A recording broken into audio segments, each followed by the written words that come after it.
बिस्मिल्लाहिर्रहमानिर्रहीम। मोहतरम नाज़रीन सामईन, अस्सलामु अलैकुम वरहमतुल्लाहि वबरकातुह। हम आपको अपने चैनल इस्लामिक स्टोरीज़ में खुशामदीद कहते हैं। इस चैनल से आपकी खिदमत में इस्लामी तारीख़ी दिलचस्प और नसीहत आमूज़ वाक़यात पेश किए जाएंगे, जिनसे आप ख़ुद भी मुस्तफ़ीद होंगे और आपके बच्चे भी फ़ायदा उठाएंगे। आप हमारे इस चैनल को सब्सक्राइब कीजिए और हमारी हर वीडियो को लाइक और शेयर कीजिए। अल्लाह ताला आपको अपने हिफ्ज़ व अमान में रखे। आइए अब आज की वीडियो की तरफ चलते हैं। सैयदना अब्दुल्लाह बिन उमर रज़ी अल्लाह अन्हुमा बयान करते हैं कि एक मरतबा अल्लाह के आखिरी रसूल सैयदुल अव्वलीन वल आखिरीन जनाब मुहम्मद रसूलुल्लाह सल्लल्लाहु अलैहि वसल्लम ने हमें एक दिलचस्प और अजीब व गरीब वाक़या सुनाया। इस रिवायत को इमाम मुस्लिम रहमहुल्लाह ने अपनी किताब सही मुस्लिम में बयान किया है। किस्से का मफ़हूम कुछ इस तरह से है। उम्मत मुहम्मदिया सल्लल्लाहु अलैहि वसल्लम के वजूद में आने से पहले के वक्तों की बात है कि एक मरतबा 3 दोस्त सफ़र के लिए एक साथ अपने घरों से रवाना हुए। उनका सफ़र जारी था कि रास्ते में तेज़ बारिश शुरू हो गई। पहाड़ी इलाका था। उन्होंने इधर उधर देखा कि छुपने के लिए कोई महफूज जगह मिल जाए, मगर जब न मिली तो अचानक एक गार उन्हें नज़र आई। वो तीनों दोस्त उस गार में दाखिल हो गए कि थोड़ी देर यहाँ रुकते हैं और जब बारिश थम जाएगी तो गार से निकलकर अपना सफ़र फिर से शुरू कर लेंगे। अल्लाह का करना ऐसा हुआ कि बारिश बहुत तेज़ और तूफ़ानी हो गई और पानी के बड़े बड़े रेले अपने साथ पत्थरों को बहा कर ले जाने लगे। अचानक एक चट्टान नुमा बड़ा पत्थर पानी में लुढ़कता हुआ आया और गार के मुंह पर आकर टिक गया। ये सब उनके लिए बहुत गैर मुतवक्किल मुसीबत थी कि गार से निकलने का जो वाहिद रास्ता था वो चट्टान के साथ बंद हो गया। उनमें इतनी ताकत न थी कि वो सब मिलकर भी जोर लगाकर इस चट्टान को हटा सकते। ना ही दूर नज़दीक कोई ऐसा बशर था जो उनकी आवाज़ सुनकर उनकी मदद को पहुंच सकता। थोड़े से गौर फिक्र के बाद वो इस नतीजे पर पहुंचे कि इस वक्त सिवाय अल्लाह ताला की ज़ात के कोई उनकी मदद नहीं कर सकता। उन्होंने आपस में मशवरा किया कि अब क्या करना चाहिए। उनमें से एक ने कहा, हमें अल्लाह ताला के हुजूर अपने वो नेक आमाल पेश करना चाहिए जो हमने कभी ज़िंदगी में खालिस अल्लाह को राज़ी करने के लिए किए हों। दूसरे दोनों ने भी इस तजवीज़ से इत्तेफाक किया कि इस गार में अल्लाह के सिवा कोई हमारी मदद नहीं कर सकता। उनमें से पहले शख्स ने अपनी बात शुरू की और अर्ज़ किया, या अल्लाह, आप अच्छी तरह जानते हैं कि मेरे पास बूढ़े वालिदैन, बीवी और छोटे छोटे बच्चे थे। मैं बकरियों के रेवड़ का मालिक था। रोज़ाना सुबह के वक्त मैं अपनी बकरियों को लेकर निकलता और शाम होने तक वापस आ जाया करता था। मेरा मामूल था कि वापस घर पहुंचकर मैं बकरियों का दूध दोहता और सबसे पहले अपने वालिदैन को पिलाता था। जब वालिदैन सैर हो जाते तो उसके बाद मैं अपने बच्चों को वो दूध पिलाया करता था। एक रोज़ ऐसा इत्तेफाक हुआ कि मैं बकरियां चराते चराते अपने मामूल वाली जगह से काफ़ी दूर निकल गया। जब सूरज गुरूब होने लगा तो मैंने वापसी का सफ़र शुरू किया, मगर वापस घर पहुंचते पहुंचते रात काफ़ी गहरी हो चुकी थी। मैंने बकरियों का दूध निकाला और सबसे पहले वालिदैन को पेश करने के लिए उनकी तरफ बढ़ा, मगर यह देखकर मुझे धचका लगा कि वो मेरे पहुंचने से कबल ही नींद की आगोश में जा चुके थे। मैंने उन्हें जगाकर बेआराम करना मुनासिब नहीं समझा और दूध का बर्तन लेकर उनके सिरहाने खड़ा हो गया। मैं खुद इसलिए नहीं सोया कि अगर रात के किसी हिस्से में खुद ब खुद उनकी आंख खुले और उन्हें भूख लगी हो तो वो दूध ना पाकर कहीं मेरे लिए बद्दुआ न कर दें।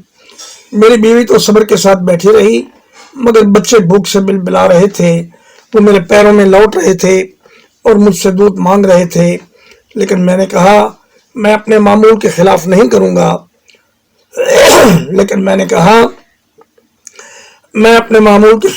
करूंगा पहले अपने वालिदैन को दूध पिलाऊंगा और बाद में बीवी बच्चों को पिलाऊंगा।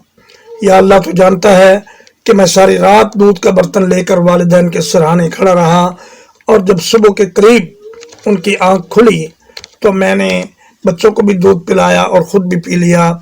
ऐ अल्लाह, अगर मेरा यह अमल महज आपकी रज़ा के लिए था तो आज हमें इस मुसीबत से नजात अता फरमा। उसकी ये दुआ कबूल हुई और चट्टान अपनी जगह से इस कदर सरक गई कि रोशनी अंदर आने लगी मगर आदमी के बाहर निकलने की जगह न बनी थी। मालूम हुआ कि वालिदैन की खिदमत एक नहायत काबिल कदर अमल है और इस बारे में औलाद को गफलत का मुजाहरा नहीं करना चाहिए, बल्कि अपने बच्चों की ज़रूरियात को मुअख्खर करके वालिदैन की ज़रूरियात पहले पूरी करें। अब दूसरे शख्स ने अपनी दुआ शुरू की। उसने अर्ज़ किया, या अल्लाह, आप जानते हैं कि एक लड़की जो मेरी कज़न थी उसे मैं बड़ी शिद्दत से चाहता था। मैं उससे अक्सर ये मुतालबा करता रहता कि वो मेरी नफसानी ख्वाहिश को पूरा करने के लिए मुझसे मुलाकात करे, मगर वो हर बार इनकार कर देती। और एक मरतबा जब मेरा इसरार हद से बढ़ा तो उसने मुझे टालने के लिए कहा, अगर तुम मुझे 100 दीनार की रकम अदा कर दो तो मैं तुम्हारी बात मान लूँगी। मैंने कई दिन की मेहनत और बचत के बाद 100 दीनार जमा कर लिए और उसे यह रकम देकर फिर अपना मुतालबा दोहराया। उसने कहा, ठीक है, मैं कुछ अरसे के बाद तुम्हारे पास आऊँगी। उसने आते आते 1 साल लगा दिया और जब वो आएगी और मैं उसके साथ बदकारी करने के लिए बिल्कुल तैयार हो गया तो उसकी आंखों में आंसू आ गए। मैंने कहा, अब क्या हुआ? क्या मैंने तुम्हारे साथ कोई ज़बरदस्ती की है? उसने कहा, अल्लाह से डर जाओ और मेरी जवानी को दागदार न करो। मैं एक बाइज्जत शरीफ लड़की हूँ। मैंने उसी वक्त बदकारी का इरादा तर्क कर दिया और वहाँ से उठ गया। मैंने लड़की से कहा कि तुम ये 100 दीनार भी रख लो और बहिफाजत अपने घर चली जाओ। या अल्लाह, अगर मेरा ये अमल तेरी रज़ा के लिए था तो आज हमें इस मुसीबत से नजात अता फरमा। उसकी दुआ भी बारगाह इलाही में कबूल हुई। अल्लाह ने चट्टान को हुक्म दिया और वो अपनी जगह से थोड़ी सी मजीद हिल गई, मगर अभी इतनी जगह न थी कि आदमी इसमें से गुजर सकता। अब तीसरे साथी ने अपनी दुआ शुरू की। उसने कहा, या अल्लाह, तो अच्छी तरह जानता है कि मैं तामीराती काम किया करता था और मजदूरों को काम पर रखता था। एक मजदूर को यौमिया मजदूरी के तौर पर मैं 10 किलो धान यानी मुंजी दिया करता था। एक दिन ऐसा हुआ कि जिस मजदूर को काम पर लगाया था वो इस बात पर अड़ गया कि मैं इससे ज़्यादा मजदूरी लूँगा, ये 10 किलो धान बहुत कम है। मैंने कहा, मैं सबको इतना ही देता हूँ, तुम क्यों ज़्यादा मांग रहे हो? तकरार जब बढ़ा तो वो मजदूरी छोड़कर नाराज़ होकर चला गया। मैंने सोचा कि ये धान तो उस गरीब इंसान का हक है, मैं उसे अपने इस्तेमाल में नहीं लाऊंगा। चुनांचे मैंने इस नीयत से वो बीज ज़मीन में बो दिए कि इससे जो मुनाफा होगा वो उसी मजदूर का हक होगा। जब वो फसल तैयार हुई तो उसको फरोख्त करके मैंने चंद गायें खरीद लीं जो बढ़ते बढ़ते एक बड़े रेवड़ में तब्दील हो गईं। फिर मैंने उनके लिए कुछ चरवाहे भी मुकर्रर कर दिए। कुछ सालों के बाद उस पर शदीद गुर्बत का दौर आ गया और वो कोड़ी कोड़ी का मोहताज हो गया। तो उसे याद आया कि कई बरस पहले मैंने एक शख्स के यहाँ मजदूरी की थी और उसे कम जानकर छोड़ दिया था। इसके पास जाता हूँ, शायद उसे ये बात याद हो और मेरी मजदूरी मुझे वापस कर दे। वो मेरे पास आया और कहा, अल्लाह के बंदे, तुम्हें याद होगा कि कई साल पहले मैंने आपके पास मजदूरी की थी और उसकी उजरत लिए बगैर चला गया था। आज मेरे हालात बहुत कमज़ोर हैं, आप मेहरबानी करके मेरी वो बकाया मजदूरी दे दें, आपकी मेहरबानी होगी। मैंने कहा, मेरे भाई, तुम कहाँ थे? मैं तो तुम्हारा इंतज़ार करते करते थक गया। ये 2 पहाड़ों के दरमियान जितनी गायें तुम्हें नज़र आ रही हैं ये सब तुम्हारी हैं। ये सब जानवर ले जाओ और उनके चरवाहे भी साथ ले जाओ। वो कहने लगा, अल्लाह के बंदे, क्यों मजाक करते हो? गुर्बत की वजह से मेरी हालत ख़राब है और आपको मजाक सूझ रहा है। मैंने कहा, अल्लाह की कसम, ये सब माल तुम्हारा है, इसे अपने साथ लेकर चले जाओ। उसने सब माल लिया और चला गया।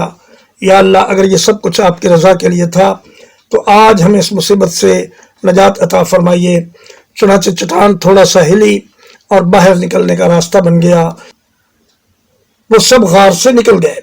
प्यारे नाजरीन, इस वाक़े से मालूम हुआ कि इंसान के पास कुछ आमाल ऐसे भी होने चाहिए जो इखलास की बिना पर हों और उनसे महज अल्लाह ताला की रज़ामंदी मकसूद हो।